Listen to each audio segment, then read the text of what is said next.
Welcome, everybody. I am going to start promoting some of our panelists, and we will get started in a few minutes. We're going to start in about 4 minutes, get everyone into the room and assign their appropriate role. Thank you for being here tonight. This is the Student Voices panel, and we're going to be starting with our recent alumni. So let me continue to promote. Panelists, if you raise your hand, that could also help me jump to see you in the perfect. Thank you. Perfect. Panelists, if you could maybe raise your hand, then I can more quickly find you in the room.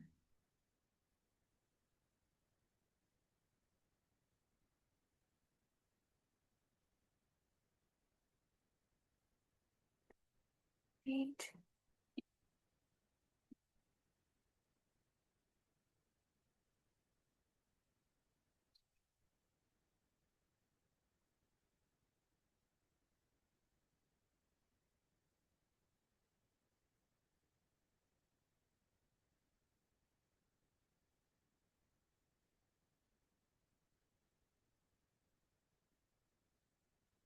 All right, welcome everybody. We're going to get started in a few minutes.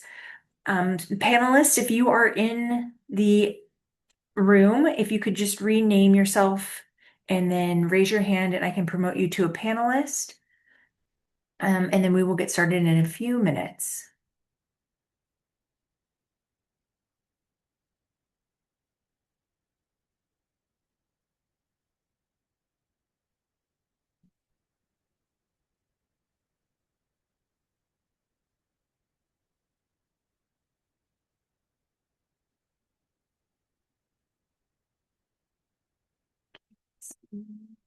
Panelist.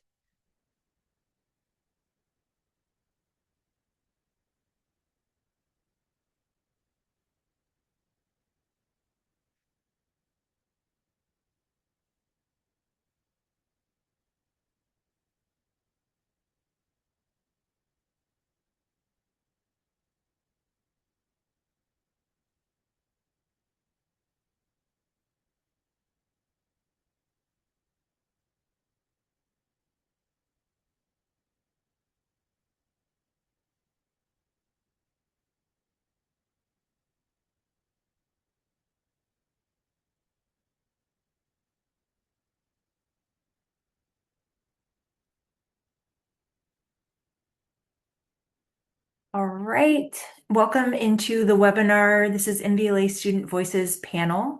We're going to give our panelists a couple more minutes to enter the room, and we're officially supposed to start at 7:10.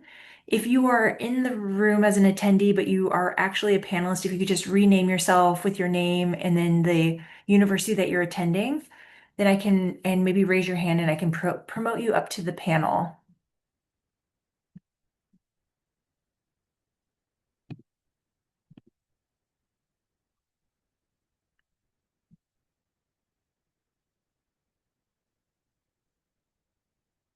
Okay, I'm just checking one more time.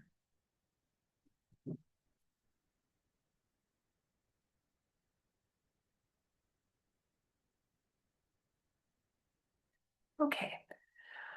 Well, I'm going to get started, and if we have panelists that come in, I might make another announcement in a few minutes just to kind of direct folks onto the panel. But it is my delight, my honor to welcome everyone to the MVLA Student Voices panel. This session is a webinar.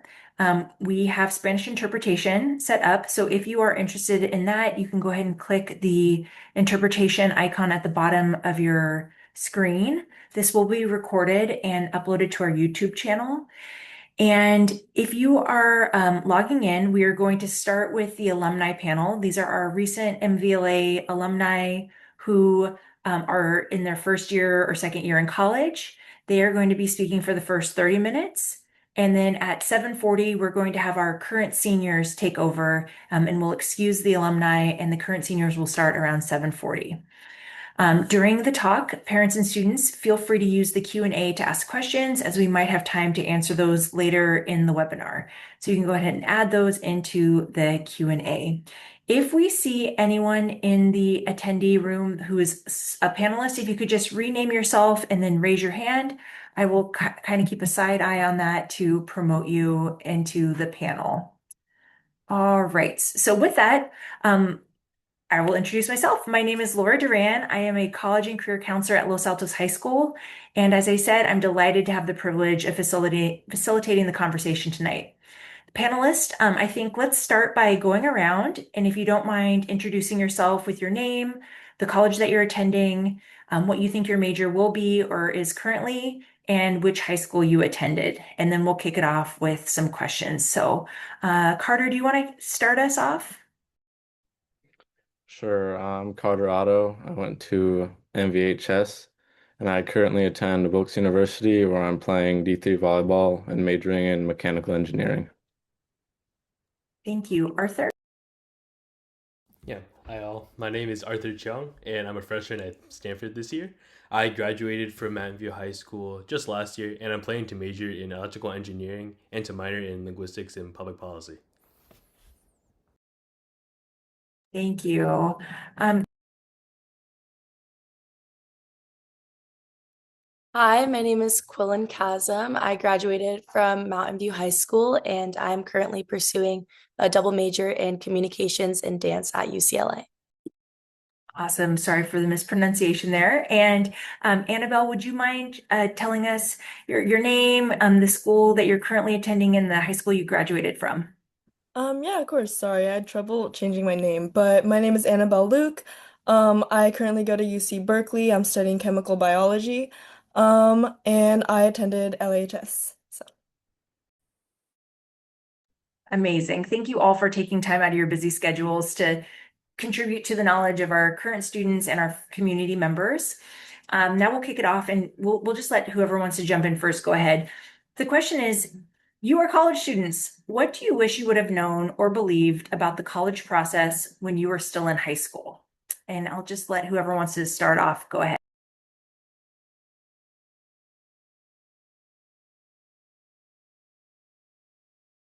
Oh, okay. I'll have you.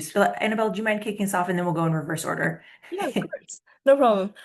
Yeah, I would say the first thing that I wished I really got into before starting the whole college admissions process, was kind of really just figuring out what I really wanted to do myself, and as well as kind of finding, I guess not really my niche, but what really defines me as a person, because that's really what the colleges want to know. They want to know all about you. So. Great. Okay, let's keep going. I would agree with that same point about how colleges want to know who you are as an individual. I think it's really easy to get caught up in the fact that everyone's pursuing different passions and different kinds of internships or career opportunities. And I think it's important to stay true to yourself and what you want to do, what you're committed to, what you think you can succeed in, because at the end of the day, they want to see who you are as a person and see your own individual talents and what makes you unique amongst a sea of all these other applicants. One thing I wish I did was spending a little more time on the college applications essay before senior year rolled around because I was working at an full-time internship during that summer, so I didn't really have as much time as I would have liked to invest into writing the essays. And then later on, the school year got kind of busy, and then I eventually broke my middle finger on my writing hand, which made it really hard to type the essays. So just starting earlier to account for unexpected, situations along the way. I'd have to agree with Arthur on this one. Really put a lot of effort into what college you want to go to and your admissions process because you're going to be there for the next 4 years and you want to enjoy your college experience. Great. And Jaden, you just got promoted up to the panel. Would you mind just sharing your name, the school you're attending, the school you graduated from in MVLA? And then the question is, what do you wish you would have known or believed about the college process when you were in high school? Yeah, sorry, I had technical difficulties. Hi, my name's Jaden. I go to UCLA and I went to Mountain View High School. And something that I wish I knew ahead of time was not just applying to schools that my friends or people that I knew were applying to, because I feel like that's really easy to get a hold of and just lose track of what you want personally, because at the end of the day, everybody's different and everybody's major and career path is going to be different. Just stay true. It doesn't have to be the most prestigious, the most athletic university. Do what connects all the dots for you and not where your friends want to go.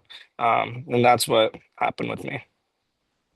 That's great. Okay, thank you. Let's just stick with the order that we've been going on. For the second question, a lot of times students and parents wonder how well the MVLA experience prepares students for college. So maybe you could expand upon how well prepared did you feel this first year? And were there any areas where you felt a little unprepared? And maybe that would be good insight for current students or families to be aware of. Yeah, so one thing I really did appreciate about going to Los Altos High was that it really it definitely prepared me for the level of like rigor of the classes in college. And then especially with all the different like resources we have, like I did dual enrollment at Foothill College. So definitely that also gave me extra experience in like expanding my schedule beyond just school and like being able to rearrange it that way. I would say one thing I was unprepared for is I guess that it was way more self-dependent. I guess the classes are just way more rely on you to do the studying, which makes sense. But yeah, it's just, I guess, the change in like that you have to study all on you. I don't know how to word it, but like definitely just focusing to have that self-motivation definitely would help. I feel that MBLA prepared me well for college. I think that something that was really helpful, I took AP Lit my senior year with Miss Wu at Mountain View, and it was really helpful to be able to like write annotated bibliographies and prepare works cited pages and learn how to cite correctly. I've had to write a ton of research papers within my first and second quarter at UCLA, and having those documents to look back on and see like reference back to them and know that what I'm doing is right and it's something that I'm prepared for in college has been super helpful because I don't feel lost. I don't have to scramble to understand what I'm doing. And then another thing I think is something that I was a little unprepared for was just the speed of the quarter system. I know some schools vary from semester or quarter, but I would say that the quarter system moves really fast. And so you should have a mindset that's ready to be in those 10 weeks and understand that you're going to have midterms and then you'll have finals and it moves pretty quickly. So just staying up with that pace is something that was definitely different than Mountain View. I'd say that MVLA prepares us the students really well for college because of like the academic rigor that all the courses provide. As Colin was saying, for example, AP Lit, we had to write like research papers, or even other English classes, we had to write English papers. And I just took a writing class this past fall, and having done research papers before really helped me to be sure and to be confident in the level of writing I would be able to do. I'd also want to add in a to talk about the social aspect. Being in a really large public school makes it, I guess, a lot easier to make new friends because you already have the experience of having to make new friends in high school because of the size of the school. So I feel like in college, all of that skill set transfers really well. Yeah, I think that MVHS prepared me a lot for college, especially with all the AP classes, like everybody said, because even in college, the classes are a lot harder, but if you're passing your AP tests, you can get like a jump start with all the credits, and it's a lot easier to stay on top of things. Yeah, like I feel what everyone else has said about academics and how that has helped, but also I think what MVLA did a great job with was the more adult-like resources that you need. For example, asking for help. I know Arthur and I were both at the tutorial center a lot, and it's just going out there asking teachers, "Hey, how can I improve my writing?" And because college is a whole new ball game, and everything that you learn in high school gets transformed into different things in college. And I think that by having those basic skills of asking for help, you can learn to adapt to the college system better. But I agree with everything else that my fellow students have said. Love it. That's great insights. Thank you, everybody, for your thoughtful responses.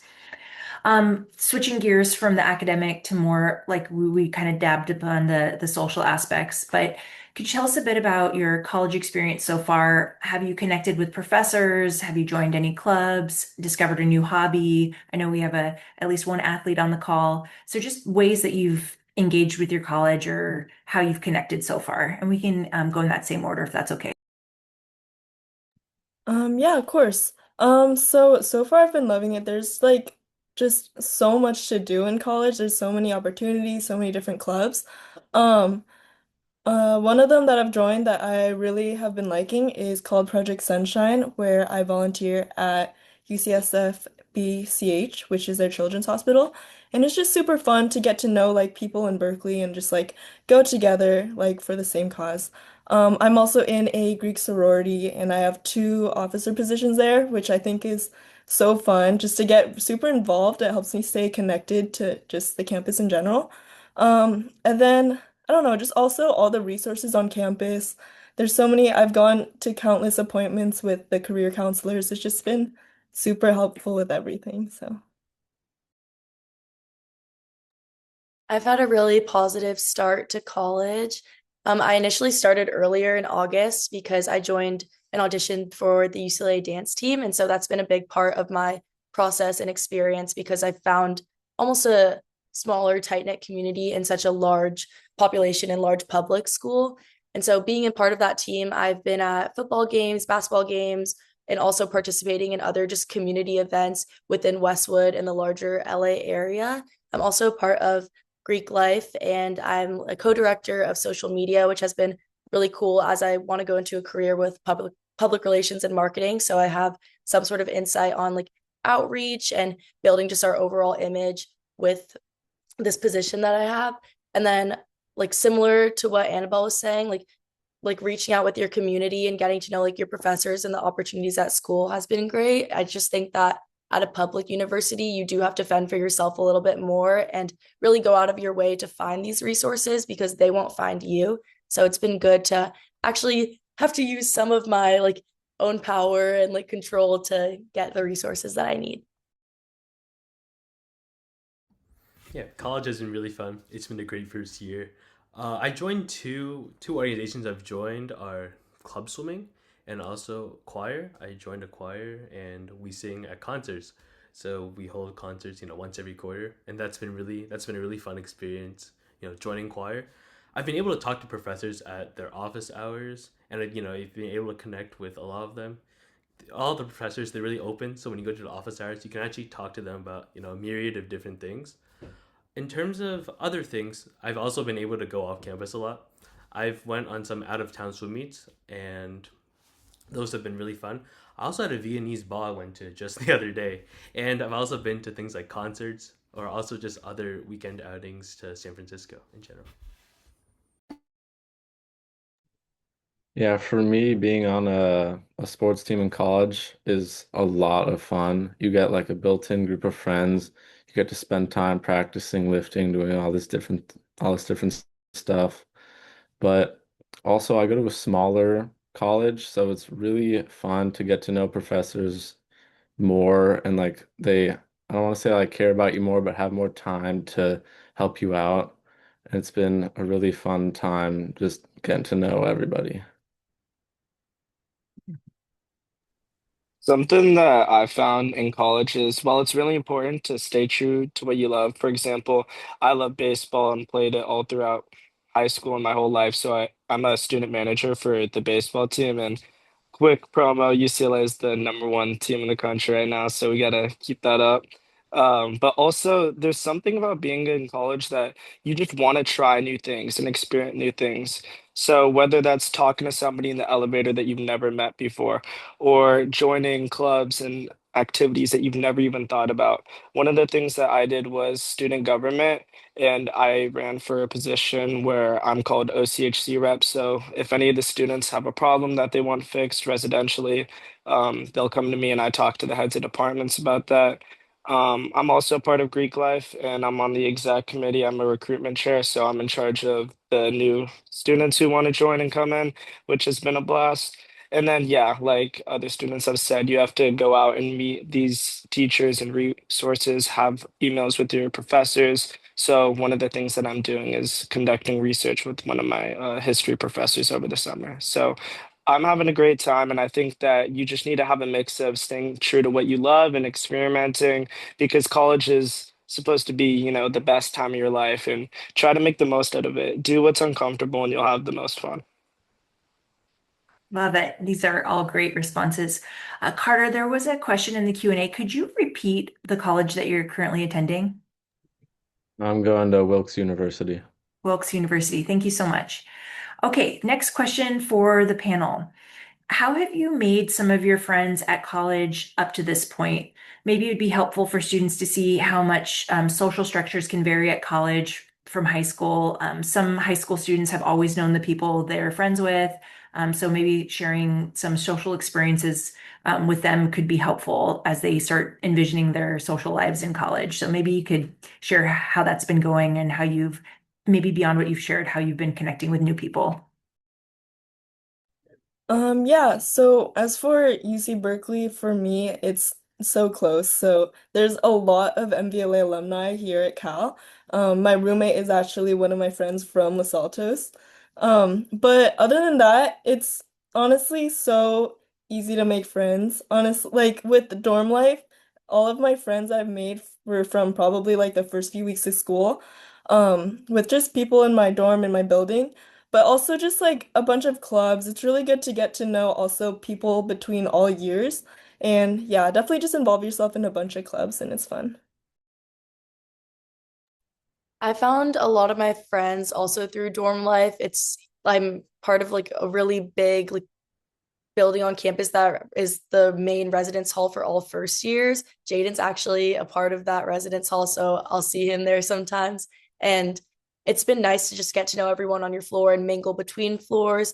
I think Greek life is also a great way to make a lot of friends. A lot of the friends that I've made are in my sorority or different sororities. And then also, I think everyone in college is just so open to new opportunities. One of those, making new friends and getting to know new people. I remember when I was at orientation, I was sitting at a table just doing work, and someone came up to me and just asked if they could sit with me. And we ended up talking, exchanging social media, and I still see her around campus. And it's like a new friend that I made that just going out of your way to talk to someone, like everyone's nervous, everyone's open to experiencing something new. College is scary and it's nerve wracking, but I think that's what everyone shares. And so you can be able to like let your guard down and get to know someone even if it feels unfamiliar and scary. Yeah, so some of my friends that I've made, I've met some of them before. For example, there's Stanford has Admit Weekend, so it's like an event before the school year starts. I've also met a lot of my friends in my dorm, just either on my floor or on the other floors, or just in like the dining halls in general. So there's definitely a lot of ways to meet people. You can also meet people from your classes, and you can help each other with the material. You can also just meet people like and like have like in during random encounters. I met some of my best friends.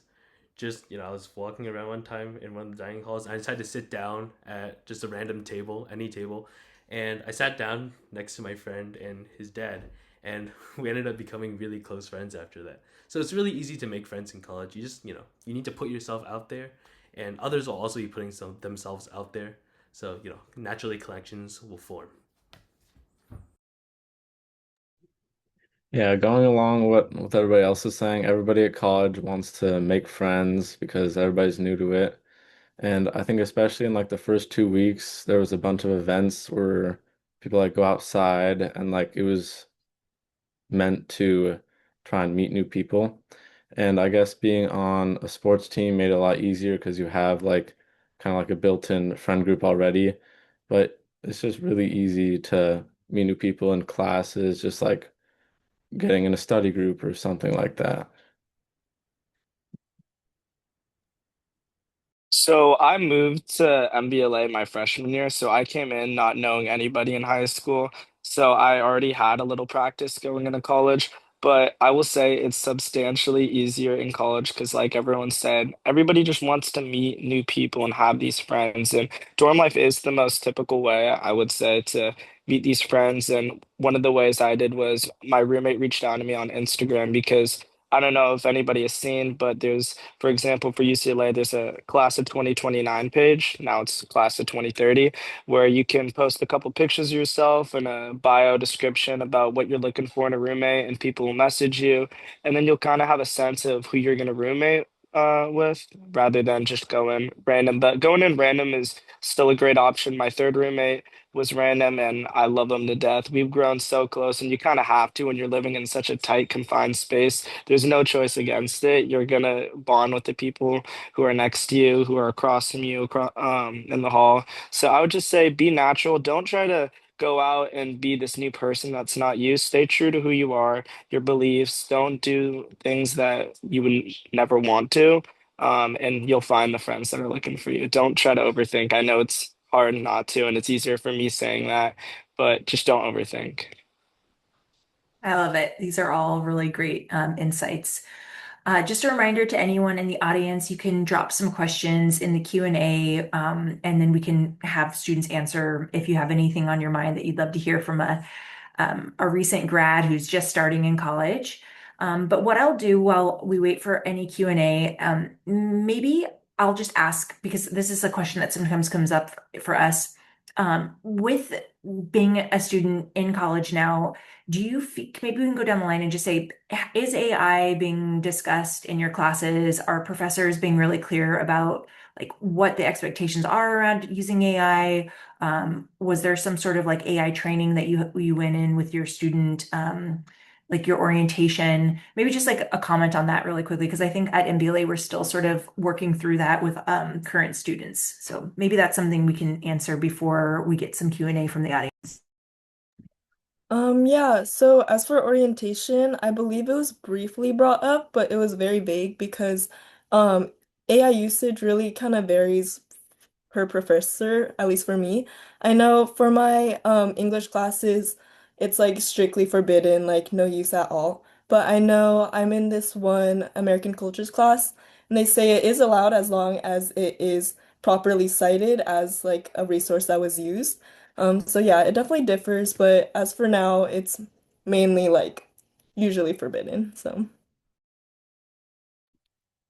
I was in a poli sci class actually with Jaden as well this past quarter, and we had a whole assignment that was designated towards evaluating generative AI claims. And our professor encouraged us to use AI as a tool and advantage rather than abusing it. I think it's really easy to take advantage of AI and how quick it can give you information. But when you start to use it in the right way, you can, like, we had a whole assignment towards like looking at AI's flaws and like analyzing the sources it gave us, where it was lacking, what information it didn't provide, what information that it like didn't cite correctly. And so I think that was interesting to see how like you can't always rely on it. And so that's a part of college where AI has been a part of the conversation, but similar in writing classes, like it's strictly forbidden. And I honestly don't think it's that helpful to use with writing because like I think AI language is super, you can really detect it in writing and it doesn't sound super natural.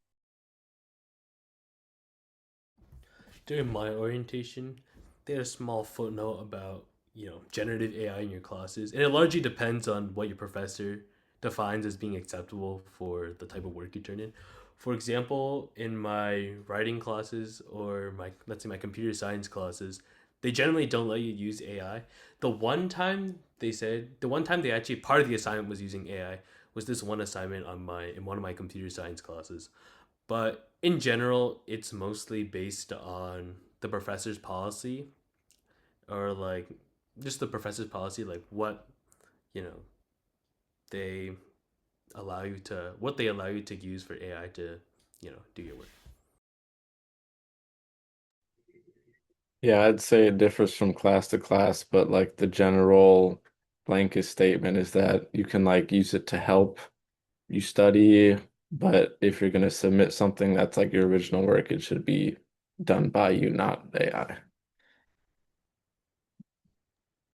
Yeah, to piggyback off of what everyone else said, each professor will have their own requirements. And I just want to say, as somebody who has been in high schoolers' footsteps, AI is a very tempting resource in many ways. And once you're in college, you're not just doing this to get into a place. In high school, our whole mission was to try to get A's to get into our dream college.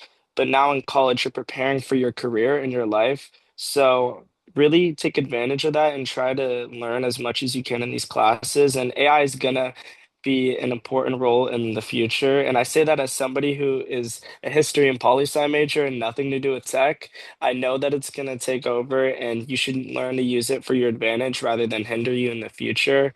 And I love it as a study resource. Some professors, like Quilla mentioned earlier, will have you do projects with it. You'll see once you get into college, and I'll see in my future years as well. Um, every day is different with AI, so we'll have to see.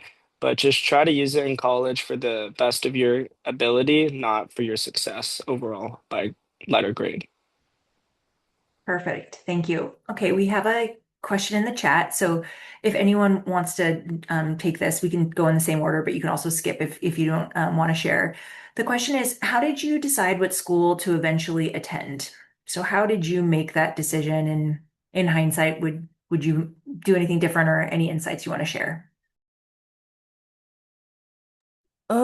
Honestly, we'll have to think a little bit, but I would say it kind of during my college like admissions process too, a lot of my decisions were based on were kind of environment. Like, would I see myself like actually staying here for 4 years and like, committing like all 4 years to this area?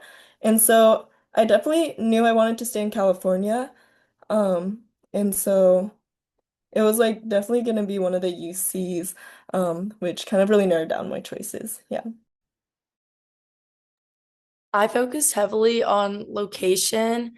I grew up doing competitive dance, and so I knew I wanted to have dance as a part of like my future and my college experience, as well as somewhere where it was a city that was very involved with like entertainment and media as someone who wants to go into like marketing and advertising. And so LA was the perfect place for that for me because it's super involved with the arts and then also everything involved with media, news, and like I also was thinking heavily about like whether I wanted a private or public education. I think that's another thing that helped me narrow down on things.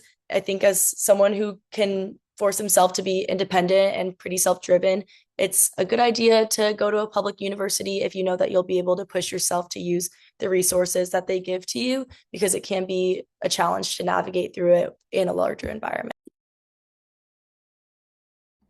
Yeah, so Stanford has been my dream school since I was pretty young. But one criteria that I used to make that decision was the fact that I value a really interdisciplinary education because I'm interested in fields that don't really necessarily intersect that much with each other. And I know that Stanford does a really good job in all the fields that it does, and they value the interdisciplinary education, which is why I chose it. In general, my advice for choosing what school you want to attend is whether you can actually see yourself attending that school for 4 years, as Annabelle said. So one way you can do that is like the college visits. MVLA also hosts college visits if you can't make it to the you can't visit the actual college in person. But those give you a really good insight to what student life is like at those universities, and then after that you can make the judgment on whether you can see yourself as being a student of that institution. The way I kind of narrowed down where I wanted to go is I kind of wanted to go on the East Coast and change it up a bit. But especially being on a sports team, you need to first off commit to doing a lot more, like having a lot more to do. And along with that, meshing with the team, taking on more responsibility. And again, just like wanting to be at the college for all 4 years and enjoying it throughout all those years.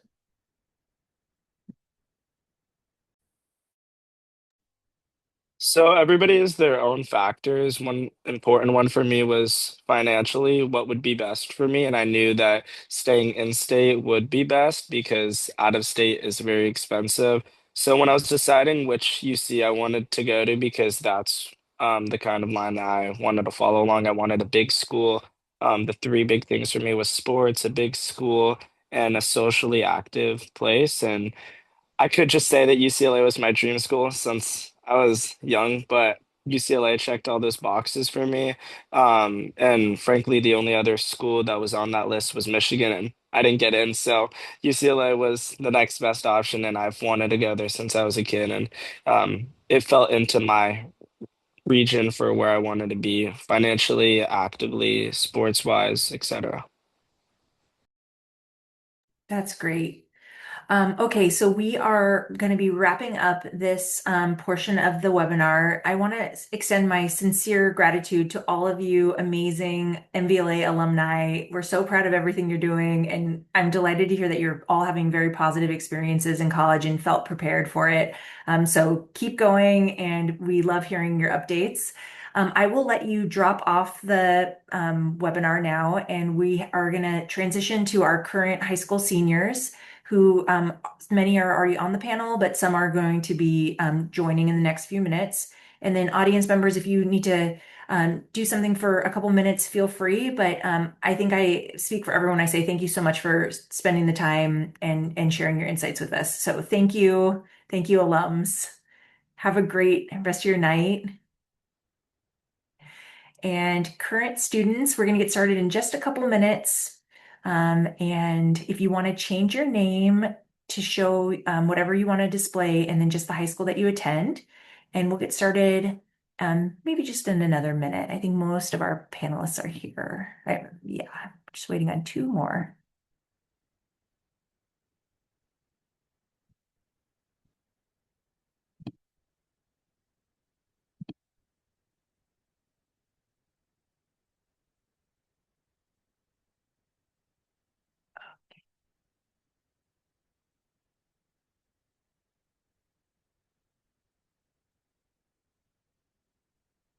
While we wait, I'm going to take one of the questions that showed up in the Q&A about if a student applies ED to a school. The question is, did you apply ED or not? Because you can't commit until you find the acceptance decision in March. And then the question was, did you only do EA and not ED? And I'll just take that one. So um, if a school offers an early decision application round, that is a binding decision. The one exception in those ED agreements can be if it's not a financial, if the school's ED's financial aid is not affordable, then they are okay with you waiting to see about your public flagship institution. Now, some institutions, I'll give one, for example, Rice, they specifically asked students to confirm that they've withdrawn all of their other applications. Now, if a student was in a situation where the financial aid package from, say, Rice was not affordable, they would have to have a conversation individually with Rice about that financial aid offer and then steps moving forward. So, in short, families and students should do research about the affordability of schools, talk to admissions offices before making an ED decision or applying ED. But those colleges also understand that financial circumstances would be the reason that you might not be able to pursue ED. And so working with those individual offices to figure that out. I know that sounds a little like all over the place, but that would be the exception. Okay, so I think I'm just going to look in the chat or in the attendees one more time to see if any of our panelists are in there. If you are a student who's supposed to be on the panel, who's an attendee, if you could just raise your hand and then I can promote you to panelist. Otherwise, it is 7:45 and we are ready to roll for our amazing current students. So I will kick it off. If you wouldn't mind each of you going around and introduce yourself with your name, the high school that you currently attend, and what you think you might want to study in college, and one of your favorite high school classes so far. And then I will say who goes next. So why don't we kick it off? Josh, do you mind getting us started? Yeah, of course. Hi, everyone. My name is Josh Wong. I'm a senior at Los Altos High School. I intend on majoring in English literature and secondary teaching. And my favorite classes at Los Altos have been AP English language and AP English literature. Nice. Okay, let's go to Bella.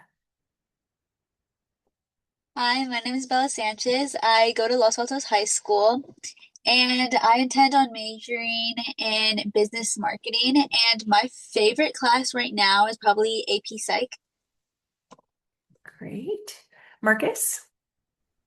Hello, my name is Marcus Williams. I currently attend Mountain View High School. I plan on I plan on majoring in mathematics, and so far one of my favorite classes in my high school career has been photography too, mainly because of the community I was able to build in that class.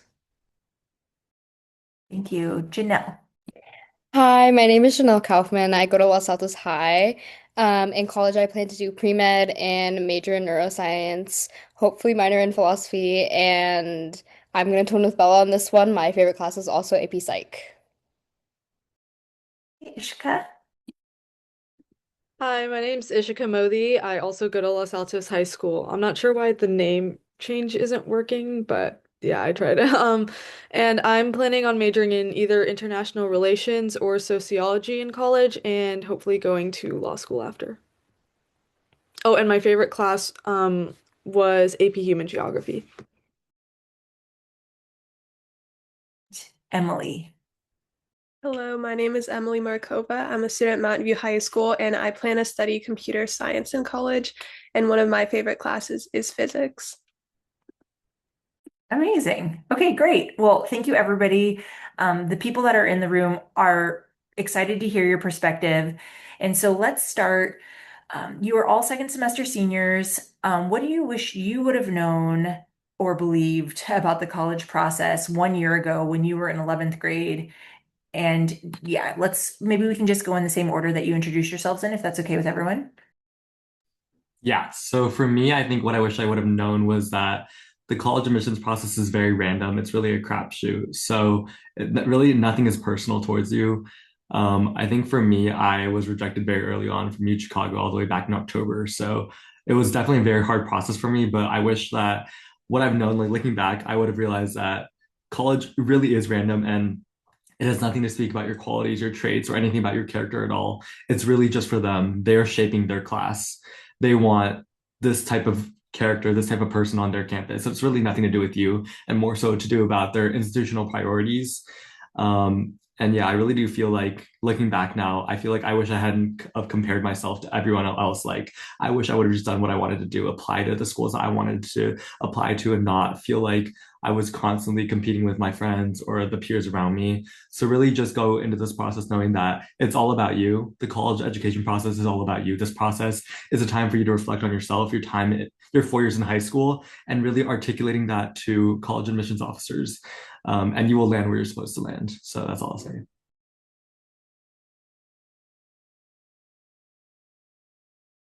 And Bella, I think you are next. Yeah, sorry. I think for me, I think the biggest piece of advice I would want to give myself, I think a year ago, is that you're gonna end up where you're meant to go. I think going in, I was so nervous about like the rejections. And I think I was good being open-minded when it came to applying to colleges. And I think that's something that I advise a lot of kids to do as well. I definitely stepped out of my comfort zone when applying to college. I applied to in-states, out-of-states, private, so there was a big variety there, which I'm really happy I did. And so that's something I definitely advise is, and also I feel like it's definitely okay to take like the long shot. I know I have a few friends that felt like, oh, I'm not going to apply there because I'm not going to get in. And actually, one of my friends who had that same mentality recently just got to UCLA. So it kind of proves that it's like it's okay to take that long shot, and you know what? Like rejection is redirection. When I went into this, I reminded myself like I'd rather say I got rejected than being like, oh, I don't know, like I never applied. So I think that's something that I advise all upcoming seniors to do. Something I would advise that you know about is with regards to financial aid, if you're applying to private schools, in most scenarios, you will not only need the FAFSA, which is the free application for federal student aid, but you will also need the CSS profile, which is something through College Board that gives these private schools more information about yourself and your family's financial state so that they know how much money they need to allocate to yourself.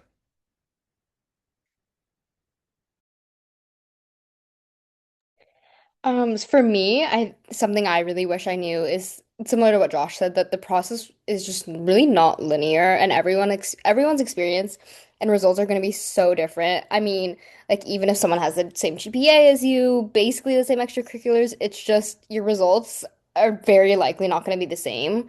And just remembering that, so really trying to stay in your own bubble of I think it's great when you work with your friends to maybe brainstorm and just because you're going through the same thing together and being and like stay working together is really great, but also staying in your own bubble of just if they're writing this on this essay response, that doesn't mean you need to write it. And honestly, you shouldn't because then the college is getting the same thing twice and they don't want to see that.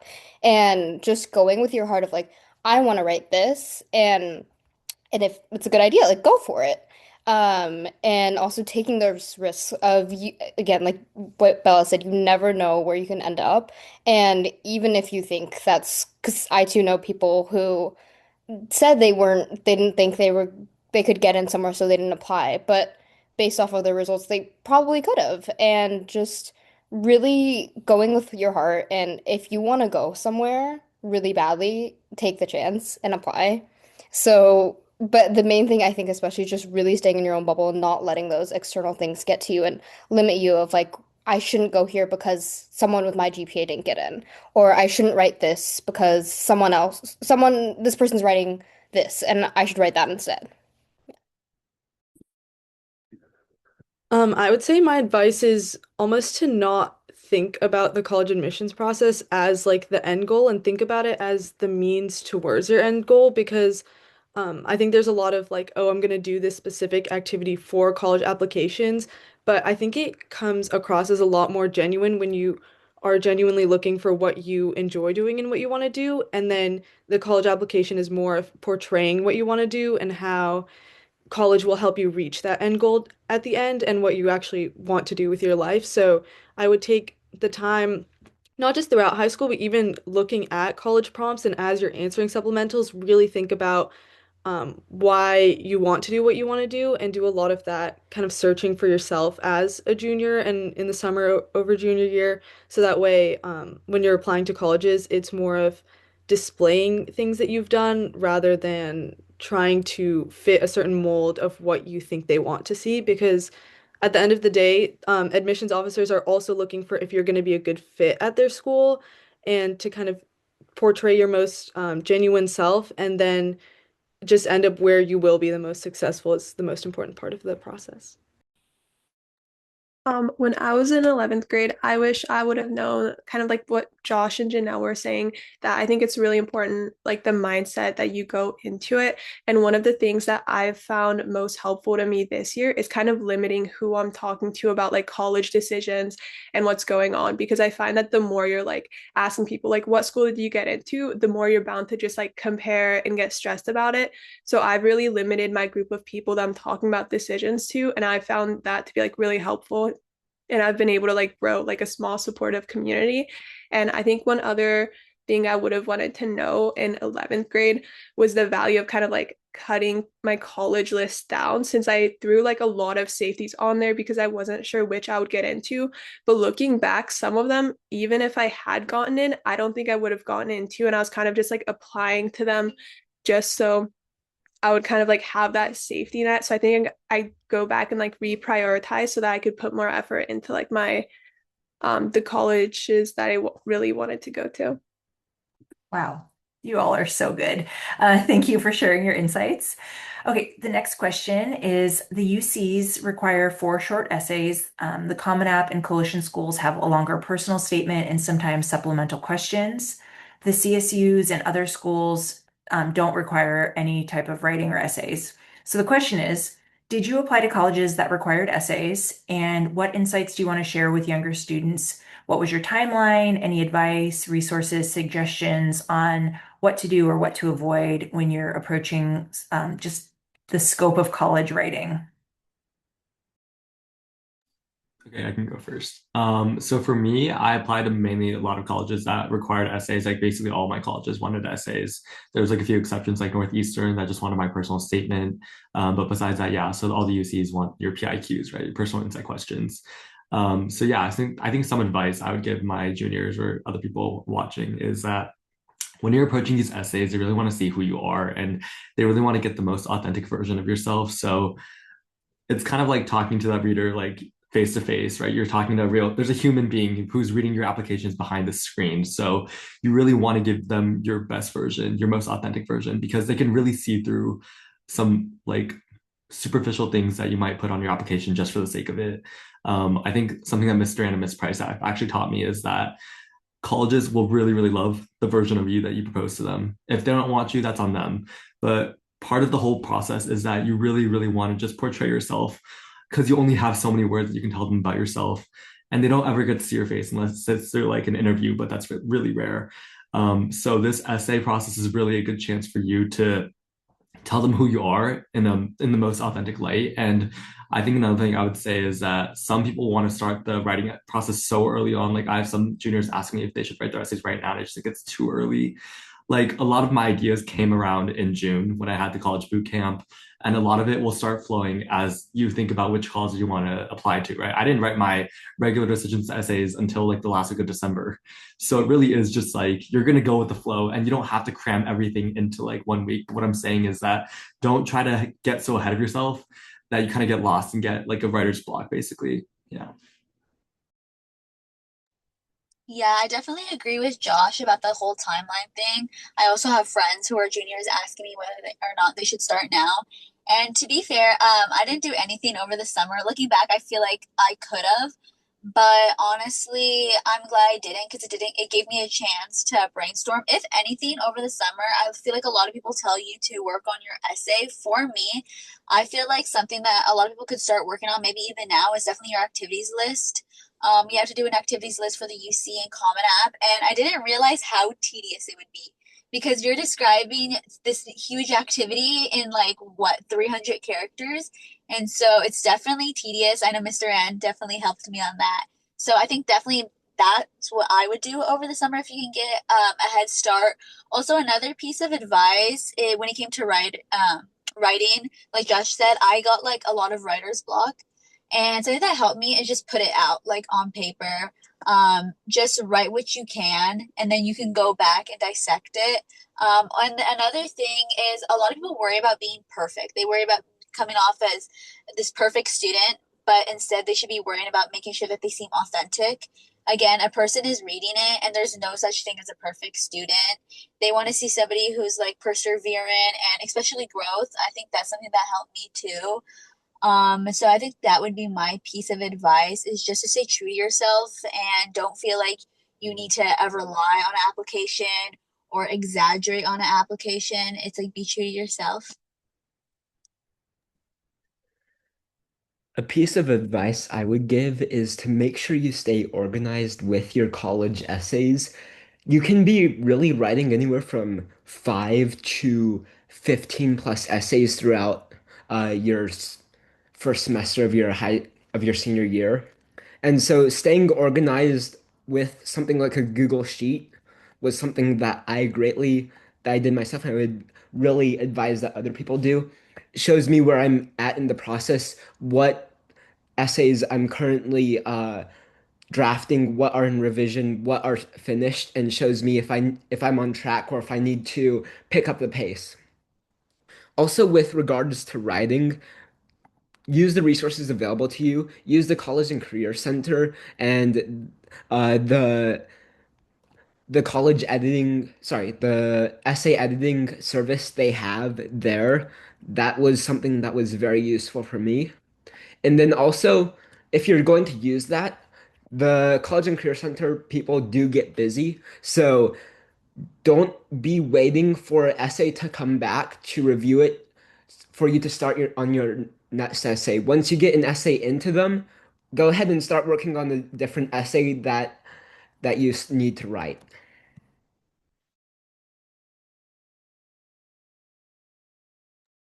I applied to quite a bit, quite a bit of colleges, and a good majority of them had essays. So I was writing a lot of essays. And my biggest advice would be to start early. And by that, I truly mean like over the summer, attend those free CCC workshops that are so great. And you don't even need to start writing per se, but just really like look at the prompts for Common App for your personal statement if they're out, and if you know which schools are out, look at those essay prompts of the school you plan to apply to as early as you can, just because for me honestly, I really struggle. It wasn't so much about the writing that took forever, but I just struggled with anchoring down and solidifying an idea because there were just so many, and there was so many I could choose from that I just didn't even know where to start, and you can't really do anything if you don't have a start. So just really solidifying that idea and coming up with that. So like over the summer, if you're just thinking, and you can just start thinking about those things. You don't even have to start writing. And I had so many drafts. So, which Miss Duran can attest to, and just really attending, or just really going to the CCC and getting that help, going to the CCC early, like maybe starting junior year would really help, even if you don't have any ideas, but just being in that environment was super stimulating for me. And you're probably bound to find a senior who's dying to give advice there and who would love to do it. And that was super helpful. And when you're writing, just think of it almost as a conversation. Like if you don't know what to write and if you're getting writer's block, one thing that Mr. Ann would always tell me of just was just what would you say if the admissions reader was here right now? Then write that and then you can change it to be more formal. But if you don't know, if you get really bad writer's block, just write it how you would if you were speaking. I have similar advice. I think that one thing I would recommend that no one said yet is especially if you're not a junior yet, if you're younger than a junior, apply to summer programs because even if you don't end up attending all of them, I used ideas from a lot of summer programs I applied to when writing my supplementals, and you also get a lot of practice just writing shorter answer questions and kind of thinking about who you are. And then if you do end up attending the summer program, they're usually really great experiences and like learning experiences, but also really fun. Another piece of advice I would say is to write your PIQs first and especially your UC activities list because those are both slightly longer than most of the stuff you'll end up writing for Common App schools. So you can take those versions and cut it down, which is a lot easier to do than for me. I did my activities list on Common App first, so I had to go back and add more to it, which is definitely harder than taking the longer version and cutting it down. I'd also say when you're writing your PIQs, consider like look at some of the other supplementals that you're going to be writing and maybe try to consider writing similar ones because you can reuse stuff from school to school. Obviously, like personalize it a little bit for each school, but a lot of the content, a lot of like your hooks that you use or the general topics that you're writing about can be reused. So a lot of schools will have multiple options that you can answer, and I would recommend just looking at as many as are out yet for the schools you're thinking of applying to, and then kind of planning it out that way. One of my pieces of advice is starting like not necessarily starting essays during the summer, but just starting the brainstorming because I found it really useful to kind of like think of things as I went. And also, something else that I found super useful was brainstorming out loud, and especially with kind of like friends and family, because sometimes I would forget certain activities that I'd done, but someone else would bring it up and they'd be like, oh, I remember you did this. Isn't this pretty relevant? And so that helped me come up with different ideas. And I think one other piece of advice that I have is considering front loading some colleges because I ended up deciding on all of my colleges like a bit later on in senior year. So I ended up having a lot of like regular decision essays, which was hard. But if you work on finalizing your list early on in senior year, you can bring a lot more of them into early action and get them done early. So you don't have like 10, 15 stacking up regular decision.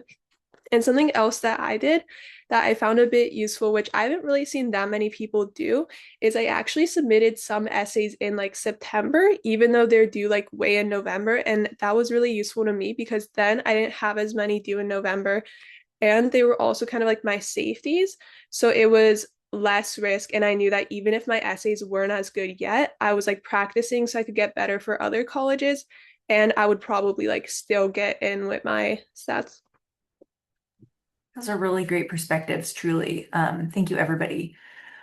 Okay, so we have about 10 minutes left tonight, but I think that this next question is really important, but maybe if you give us like your highlight reel here. How did you approach the college search? How did you connect with schools? And then any tips or recommendations that you think would be really valuable for students starting this process or families? Yeah, so I kind of found the college search by going on Naviance and kind of seeing like what are the things that each school has for me. And I think for me, I have two older siblings, one that went to Northwestern and one who graduated from USC. So I definitely had insight from my siblings as well. But I think the biggest thing about the college search is like if you have the opportunity, please go visit because you really don't know what the campus is like unless you really go visit in person. I mean, I stepped on a Northwestern's campus and I was like, this is what I call home and things like that. Like you really can't get that through an online like webinar or just through their website. So that's the biggest thing. Like go to a school because you feel like you can call that home, not because of its prestige or not because of its name or its ranking. Please go because you really, really feel like you're going to make an impact there and it's the right fit for you. Yeah, I think for me, the biggest thing was I wanted a school that was good for my major. I went in knowing I wanted to do something in business, and I'm doing specifically marketing. So I think searching for schools that have a really strong business program was really important to me. And like Josh said, college tours, like if you can, even if you're going like I know I was visiting family in SoCal, so I stopped by some schools. So definitely just doing that. I'm also part of Avid, which is a program for first generation students or low income students.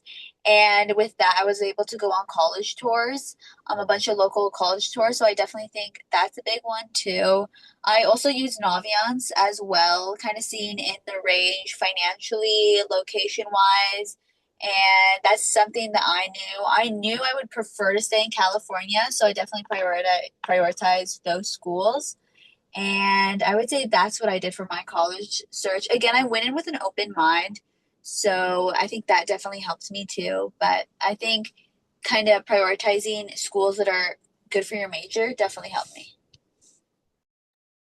For myself, I would recommend that you reach out to people you know personally that may not live in the same area as you do, because they might have insights on schools that maybe, for example, for me, I know someone who lives on the East Coast. I could ask them about, oh, what schools would you recommend on the East Coast that I may not know of?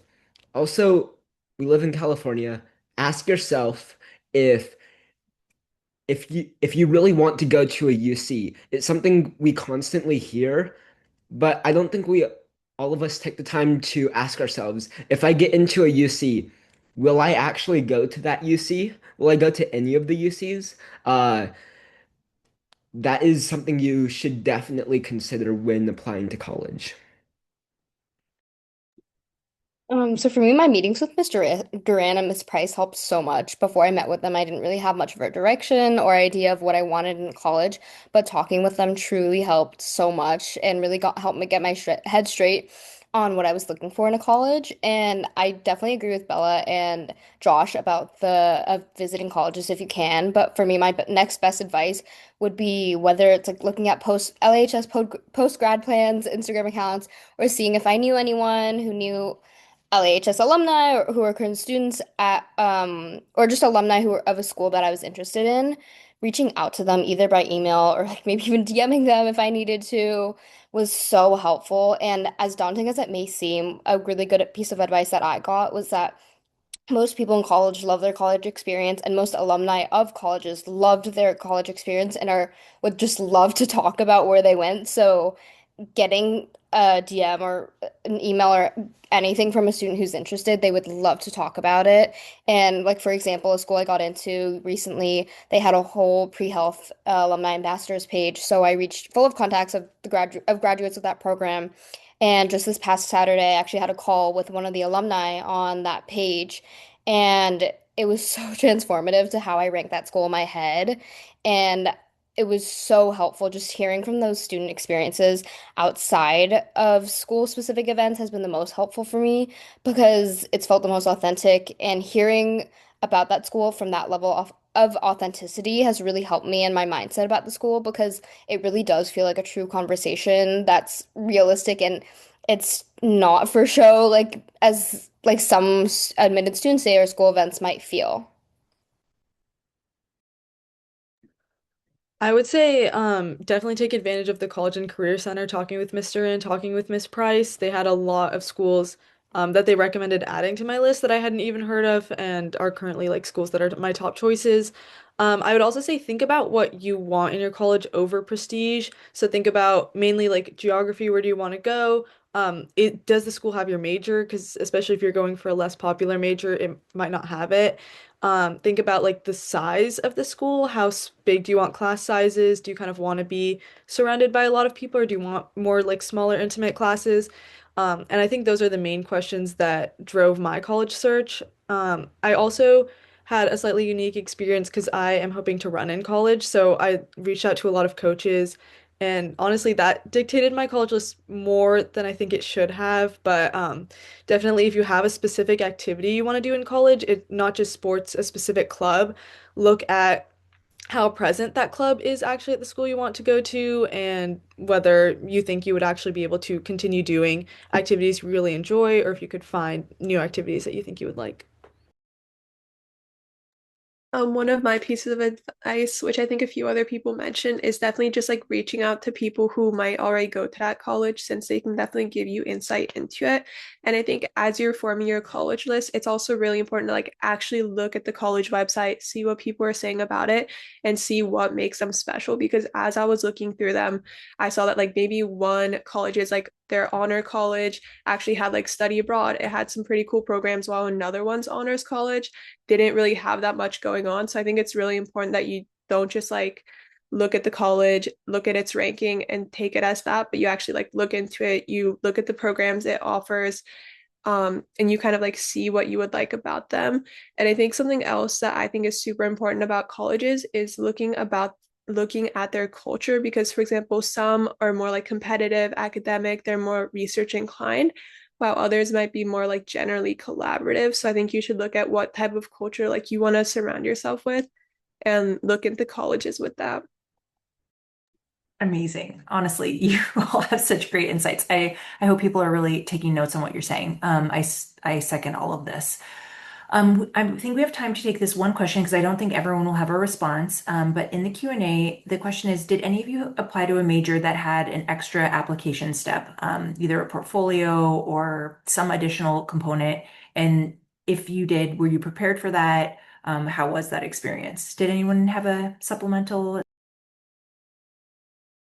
I applied for computer science and I had like supplementals for a few colleges. For example, I think like MIT had a project supplemental, and I initially didn't really do the research for that. So when I was doing like my final application steps, that kind of like threw me off. So I would just say if you are applying to, I think like architecture, like RCS, and some other stuff, just like make sure you're actually like looking at the full application process because sometimes those supplementals like they are optional, you don't need to submit them, but usually the a lot of the people who get in will submit them because that'll help the admissions committee like really see who you are and what you're actually doing.